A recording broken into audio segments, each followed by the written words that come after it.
გულისახში. ამიტომ მიზეზს გეტყვით რა, თვითონ ეს ტყვიები 1000-ნაირი ფირმის იყიდება, რაც არის ძალიან ისეთი რა, საჭოჭმანო რაღაცა. უნდა იყიდოთ ხარისხიანი, ამიტომ რა არის, ძვირიანი ტყვია შეიძლება იყოს, მაგრამ ჯობია იყოს ძვირიანი და დარწმუნებული იყოს ეგეთი რამე არ მოხდა. იმიტომ რომ ადრე მისროლია კელტეკი და ზუსტად იგივე პრობლემა ჰქონდა აი ამ გრძელ VMR-ს. აქაც ზუსტად იგივე პრობლემა წარმოიქმნა, მაგრამ მოხვედრით.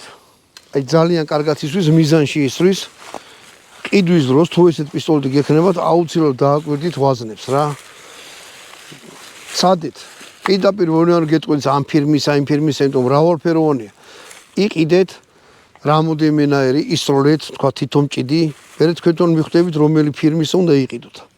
და თვითონ შემომტანებიცაც ცოდავენ, ხან ესეთი შემოაქვთ, ხან ესეთი შემოაქვთ და ეგ არის რაღაცა, რა ვიცი, შეიძლება სადაც ვიღაცა იმაში საკეთებს.